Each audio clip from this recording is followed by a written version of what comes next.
ప్రపంచవ్యాప్తంగా హాలీవుడ్ అనేది చాలా ఫ్రాంచైజెస్ వల్ల పాపులర్ అనమాట. అది ఒకటో రెండో అని కాదు, కౌంట్ కూడా చేయలేం. అన్ని ఫ్రాంచైజెస్ ఉంటాయి అనమాట. అందులో చాలా సక్సెస్ఫుల్ ఫ్రాంచైజెస్ ఉంటాయి. దాంతోపాటు కొన్ని అయితే స్టార్టింగ్ అనమాట, అంటే ఫ్రాంచైజెస్ స్టార్ట్ చేయాలనుకుని ఒక సపరేట్ యూనివర్స్ ని క్రియేట్ చేయాలనుకునే ప్రయత్నంలో అయితే మాత్రం కొన్ని ఫిల్మ్స్ కి అయితే మాత్రం సీక్వెల్స్ మధ్యలో ఆగిపోవడం జరిగింది. అలాంటి సీక్వెల్స్ ఎందుకు ఆగిపోయాయో చాలా మందికి తెలియని క్వశ్చన్స్ అనమాట. సో అలాంటి క్వశ్చన్స్ గురించి నేనైతే మాత్రం మన ఛానల్లోని ఫుల్ క్లారిటీ ఇవ్వడానికి మాక్సిమం ట్రై చేస్తాను. అది ఒక ఎపిసోడ్ లో అవ్వదు కాబట్టి మాక్సిమం కొన్ని ఎపిసోడ్స్ ద్వారా అయితే మాత్రం అన్ని ఫిల్మ్స్ అన్ని ఫ్రాంచైజెస్ గురించి కవర్ చేద్దాం. ఈ ఎపిసోడ్ లో అయితే మాత్రం ఒక 10 ఫ్రాంచైజెస్ టాపిక్స్ గురించి తెలుసుకుందాం. సో మీ దగ్గర నుండి వచ్చే సపోర్ట్ బట్టి మీకు ఈ ఎపిసోడ్స్ బాగా నచ్చుతున్నాయి నాకు అర్థమైతే అప్కమింగ్ ఎపిసోడ్స్ ఏ విధంగా ప్లాన్ చేయాలో ఆలోచిస్తాను. ముందుగా టాప్ 10th అరగాన్ 2006 లో వచ్చిన ఈ ఫిల్మ్ అనేది ఒక పెద్ద ఫ్రాంచైజ్ గా ఎక్స్పాండ్ చేద్దాం అనుకున్నారు. కంప్లీట్ గా డ్రాగన్స్ ఉండే లాంటి ఫ్రాంచైజ్ గా బుక్ నుండి అడాప్ట్ చేసుకున్నారు. కంప్లీట్ గా సీక్వెల్స్ గురించి హింట్స్ అయితే మాత్రం క్లిఫ్ హ్యాంగర్స్ ఇచ్చారు. బట్ ఆ పార్ట్ 1 ఎండింగ్ క్వశ్చన్స్ అలానే మిగిలిపోయాయి అనమాట. మరి సీక్వెల్స్ రాలేదు కాబట్టి 100 మిలియన్స్ బడ్జెట్ తో తీసిన ఈ ఫిల్మ్ అనేది ఆ టైంలోనే 250 మిలియన్స్ వరల్డ్ వైడ్ గా కలెక్ట్ చేసింది.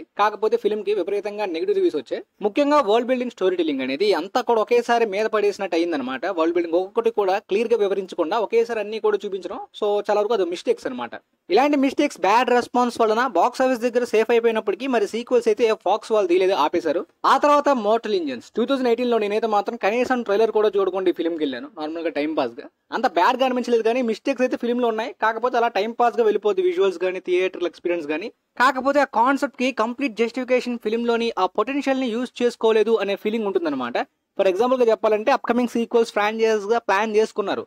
కాకపోతే ఫస్ట్ పార్ట్ తోటే ఒక స్ట్రాంగ్ ఇంపాక్ట్ ఇవ్వాలి, దాన్ని ఇవ్వకుండా అలా వదిలేస్తారు అనమాట. సో క్రిటికల్ గా ఈ ఫిల్మ్ అనేది నెగిటివ్ రిసెప్షన్, మిక్స్డ్ రిసెప్షన్ మాత్రమే కాదు, బాక్స్ ఆఫీస్ దగ్గర కూడా బ్రేక్ ఈవెన్ టార్గెట్ ని అందుకోలేకపోయింది. పెద్ద డిజాస్టర్ అయింది బాక్స్ ఆఫీస్ దగ్గర. అందువల్లనే ఈ ఫ్రాంచైజ్ అప్కమింగ్ సీక్వెల్స్ ప్లానింగ్స్ అన్ని కూడా ఆపేశారు. ఇక్కడ దాదాపుగా 150 మిలియన్స్ బడ్జెట్ తో తీసిన ఈ ఫిల్మ్ వరల్డ్ వైడ్ గా కేవలం 83.7 మిలియన్స్ కలెక్ట్ చేసింది. సో నేనే ఆ టైంలో ట్రైలర్ చూడకుండా వెళ్ళానంటే చాలా లో బడ్జెట్ అనమాట. అస్సలు ప్రమోషన్స్ లేవు. దీనికి తోడు విపరీతంగా నెగిటివ్ రివ్యూస్. బాక్స్ ఆఫీస్ దగ్గర one of the biggest disasters of all time, చాలా పెద్ద లాస్ పెట్టింది. ఆ తర్వాత 2019 లో వచ్చిన Pokemon detective Pikachu world wide గా గట్టి ప్రమోషన్స్ చేసి ఆ పాపులారిటీని వాడుకోలేదు. కాకపోతే ఆడియన్స్ నుండి మంచి రెస్పాన్స్ వచ్చింది. కానీ ఇంతవరకు సీక్వెల్ ఎందుకు రాలేదని చెప్పి రీసెంట్ గా నాకు తెలిసిన చాలా మంది ఫ్రెండ్స్ అడుగుతూనే ఉన్నారు. ఆ టైంలో వరల్డ్ వైడ్ గా 440 మిలియన్స్ కలెక్ట్ చేసే ఫిలిం వీడియో గేమ్ అడాప్టేషన్ లోనే హైయెస్ట్ గ్రాసింగ్ ఫిలిం గా ఆ టైంలో నిలిచింది. సో బాక్స్ ఆఫీస్ దగ్గర బాగానే సక్సెస్ అయింది కదా. మరి సీక్వెల్ అనేది కనీసం ఈ టైం కి కొంతవరకు అనౌన్స్మెంట్ అయినా చేయాలి కదా. ఫిలిం రిలీజ్ అయ్యి బాక్స్ ఆఫీస్ దగ్గర సక్సెస్ అయిన తర్వాత లెజెండరీ ఎంటర్టైన్మెంట్స్ వాళ్ళు అయితే మాత్రం సీక్వెల్ డెవలప్మెంట్ లో ఉంది, ప్లానింగ్స్ లో ఉంది, రాబోతుంది అని చెప్పారు. కాకపోతే ఒక సంవత్సరం తర్వాత, కొంత టైం తర్వాత అనుకుంటా, ఫిలిం లో యాక్ట్ చేసిన లీడ్ యాక్టర్ జషెస్ స్మిత్ అయితే మాత్రం సీక్వెల్ మీద ఎలాంటి హోప్స్ పెట్టుకోకండి, అది జరగడం లేదు, నాకు తెలుసు అని చెప్పి ఒక ఇంటర్వ్యూలో అన్నాడు. వరల్డ్ వైడ్ గా పోకెమాన్ కుండే ఫ్యాన్ బేస్ ని పర్ఫెక్ట్ గా వాడుకోవచ్చు లైవ్ యాక్షన్ అడాప్టేషన్ లోని ఫస్ట్ పార్ట్ లాగా ఒక పెద్ద ఫ్రాంచైజ్ యూనివర్స్ ని క్రియేట్ చేసి. సో మరి ఏంటి ప్రాబ్లం అనుకునేటప్పటికి 2023లోని మరొక అప్డేట్ వచ్చింది.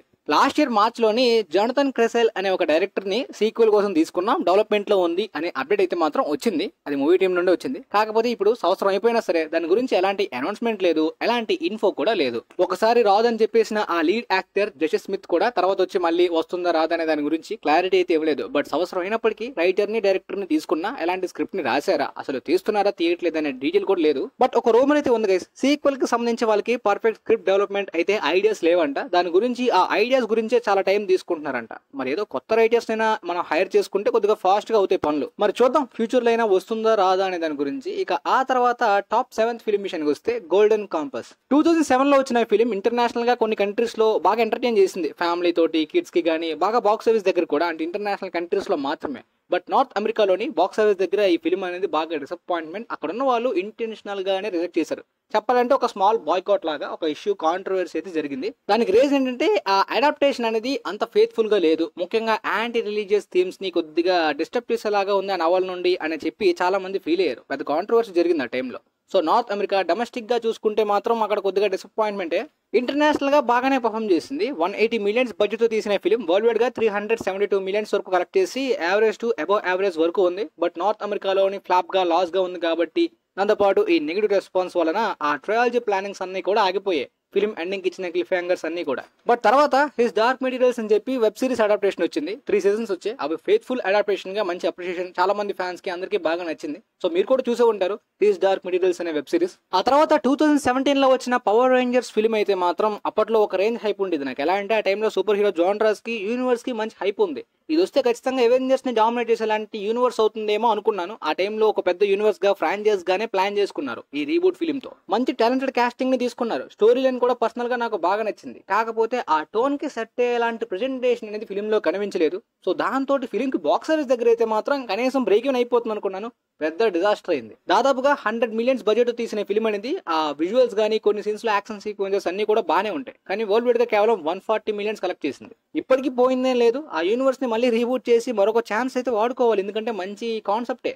మరి ఎందుకో మరి దాన్ని అయితే ఎవరు ధైర్యం చేయలేదు. ఇక ఆ తర్వాత ఫిలిం విషయానికి వస్తే జూపిటర్ అసెండింగ్. ఇంతవరకు ఈ ఫ్రాంచైజ్ ఆర్ ఫిలిం ప్లానింగ్ గురించి మీకు తెలియదు అంటే ఖచ్చితంగా తెలుసుకోవాల్సిందే గైస్. ఎందుకంటే మేట్రిక్స్ లాంటి ఒక ట్రెండ్ సెట్టింగ్ ఫిలిం డైరెక్ట్ చేసిన వాచోవ్స్కీ బ్రదర్స్ దీన్ని డైరెక్ట్ చేశారు. దీని ఒక పెద్ద స్పేస్ ఒపేరా ఫ్రాంచైజ్ గా ఎక్స్పాండ్ చేద్దాం అనుకున్నారు. ఫర్ ఎగ్జాంపుల్ గా స్టార్ వార్స్ లాగా. మనం హానెస్ట్ గా అగ్రీ చేయాల్సింది ఏంటంటే మేట్రిక్స్ 1 తోటి వాచోవ్స్కీ బ్రదర్స్ ఒక విజనరీ డైరెక్టర్స్ అనే ఇంపాక్ట్ క్రియేట్ చేసుకున్నారు. But second part first part range లేనప్పటికీ పర్లేదు, గుడ్. బట్ థర్డ్ పార్ట్ గానీ ఫోర్త్ పార్ట్ గానీ అంతగా బాగోవు. ఈ ఫిలిం లో అలాంటి ప్రాబ్లం మనకు కూడా అనిపిస్తుంది. ఏంటంటే పర్ఫెక్ట్ క్యారెక్టర్ డెవలప్మెంట్ ఉండదు. ఫర్ ఎగ్జాంపుల్ గా చెప్పాలంటే హాలీవుడ్ కి బ్రహ్మాస్త్ర లాగా బడ్జెట్ విజువల్స్ అంతా బాగుంటుంది, కాన్సెప్ట్ కూడా. కాకపోతే కనెక్ట్ అవ్వాల్సిన క్యారెక్టర్ డెవలప్మెంట్ సోల్ అనేది ఉండకపోవడం అనేది పెద్ద డిసప్పాయింట్మెంట్. మన దగ్గర బ్రహ్మాస్త్ర బాక్స్ ఆఫీస్ దగ్గర హిట్ అయిపోయింది, కానీ ఇది మాత్రం బాక్స్ ఆఫీస్ దగ్గర డిజాస్టరే. వరల్డ్ వైడ్ గా 210 మిలియన్స్ బడ్జెట్ తీసిన ఫిలిం బాక్స్ ఆఫీస్ దగ్గర కేవలం 184 మిలియన్స్ కలెక్ట్ చేసి డిజాస్టర్ గా మారిన తర్వాత ఇక ఫ్యూచర్ ప్లానింగ్స్ అన్ని ఆగిపోయాయి. గైస్ ఆ తర్వాత 2008 లో వచ్చిన జంపర్ అనే ఫిలిం అయితే మాత్రం చాలా మంచి కాన్సెప్ట్ అనమాట. స్టీవెన్ గోల్డ్ నవల్ ని అడాప్ట్ చేసుకుని ఒక పెద్ద సినిమాటిక్ యూనివర్స్ గా ప్లాన్ చేయాలనుకున్నారు. డిఫరెంట్ వరల్డ్స్ ని టైమ్స్ ని ఎక్స్ప్లోర్ చేసేలాగా. ఐడియా అయితే చాలా బాగుంటుంది. ఫిలిం లో కొన్ని ప్రాబ్లమ్స్ ఉన్నప్పటికీ మరి అంత డిసప్పాయింట్మెంట్ అనిపించలేదు నాకు. బాక్స్ ఆఫీస్ దగ్గర కూడా కేవలం 85 మిలియన్స్ బడ్జెట్ తీస్తే 221 మిలియన్స్ కలెక్ట్ చేసి పెద్ద బ్లాక్ బస్టర్ అయింది బాక్స్ ఆఫీస్ దగ్గర. స్టార్ వార్స్ లోని అనకిన్ రోల్ ని యాక్ట్ చేసిన హేడెన్ క్రిస్టెన్సన్ యాక్టర్ యాక్ట్ చేశారనమాట. కానీ ఒరిజినల్ నవల్ ఫ్యాన్స్ కి బాగా డిసప్పాయింట్మెంట్ కనిపించిందంట స్టోరీని చేంజ్ చేయడం అనేది. దాంతో హెవీగా నెగిటివ్ రివ్యూస్ వచ్చాయి. బట్ నాకైతే బాక్స్ ఆఫీస్ దగ్గర హిట్ అయింది కదా, సీక్వెల్స్ తీసుంటే బాగుండేది, చాలా మంచి ఐడియా యూనివర్స్ వచ్చేదని. బట్ స్టిల్ ఎవరైనా ఈ స్టీవెన్ గోల్డ్ నవల్ ని అడాప్ట్ చేసుకుని ఒక మంచి ఫెయిత్ఫుల్ అడాప్టేషన్ యూనివర్స్ ప్లాన్ చేసి చాలా బాగుంటుంది. ఆ తర్వాత ఫిలిం విషయానికి వస్తే జాన్ కార్టర్ 2012 లో వచ్చిన ఈ ఫిలిం మీలో చాలా మందికి ఇంకా గుర్తుంటుంది. డిస్నీ తీసిన ఆ టైంలోని మోస్ట్ ఎక్స్పెన్సివ్ బడ్జెట్ ఫిలిం ఇదే అనుకుంటా. ఆ టైంలోని ఇప్పటికీ కూడా one of the most expensive budget films లో ఉంటుంది. దాంతోపాటు all time big disasters films list లో కూడా ఖచ్చితంగా టాప్ లో ఉంటుంది అనమాట. డిస్నీ తీసిన ఫిలిం లోనే పెద్ద స్టార్ కాస్టింగ్ లేదు, చాలా పెద్ద బడ్జెట్ పెట్టినప్పటికీ మంచి కాన్సెప్టే. కాకపోతే అంత పర్ఫెక్ట్ గా ప్రెజెంటేషన్ జరగకపోవడం అనేది మిస్ఫేర్ అయింది. అంటే కొద్దిగా కొన్ని ప్రాబ్లమ్స్ ఉంటాయి, అంటే కంప్లీట్ వర్స్ట్ గా కాకుండా. సో దీని అయితే సీక్వెల్ గా ట్రయల్స్ ఇలా ప్లాన్ చేసుకున్నారు. సీక్వెల్ అయితే గాడ్స్ ఆఫ్ మార్స్ అనే ఫిలిం ని కూడా ప్లాన్ చేసుకున్నారు ఆల్రెడీ. బడ్జెట్ దాదాపుగా 260 నుండి 300 మిలియన్స్ వరకు పెట్టారు. బట్ బాక్స్ ఆఫీస్ దగ్గర 284 మిలియన్స్ కలెక్ట్ చేసింది. బ్రేక్ ఈవెన్ టార్గెట్ మాత్రం 600 మిలియన్స్ కలెక్ట్ చేయాలి. సో చూసారా ఎంత పెద్ద లాస్ ని, ఎంత పెద్ద గ్యాప్ లో ఎంత పెద్ద డిజాస్టర్ పెట్టిందో. ధైర్యం చేయరు మరి సీక్వెల్స్ చేయడానికి. ఎందుకంటే ఈ గాడ్స్ ఆఫ్ మార్స్ ఫిలిం కూడా అదే రేంజ్ లో ఒక పెద్ద బడ్జెట్ నే పెట్టాలంట సీక్వెల్స్ కి. మళ్ళీ ఎవరు పెడతారు ఇంత లాస్ వచ్చిన తర్వాత. ఇక ఆ తర్వాత 2019 లో వచ్చిన అలిటా బ్యాటిల్ ఏంజెల్ క్రిటిసిజం అయితే కొద్దిగా క్రిటిక్స్ నుండి ఫేస్ చేసింది. బట్ పర్సనల్లీ నాకు కూడా థియేట్రికల్ గా కానీ సినిమా అయితే పర్లేదు, చూడొచ్చు అనిపించింది. అండ్ చాలా మంది రెగ్యులర్ ఆడియన్స్ కి బాగా నచ్చింది. ఈ సీక్వెల్ గురించి ఆ క్లైమాక్స్ కి ఇచ్చిన క్లిఫ్ హ్యాంగర్ సీన్స్ బట్టి ఎప్పుడు వస్తుందా సీక్వెల్ సెకండ్ పార్ట్ అని ఎప్పట్లలో ఎప్పటికీ కూడా వెయిట్ చేస్తున్న ఫ్యాన్స్ ఇంకా ఉన్నారు. దాదాపుగా 175 మిలియన్స్ బడ్జెట్ తో తీసిన ఫిల్మ్ అనేది వరల్డ్ వైడ్ గా 405 మిలియన్స్. పెద్ద ప్రాఫిట్స్ తేలేదు కానీ సేఫ్ జోన్ అనమాట. బ్రేక్ ఈవెన్ అయిపోయింది, హిట్ లెక్కనే.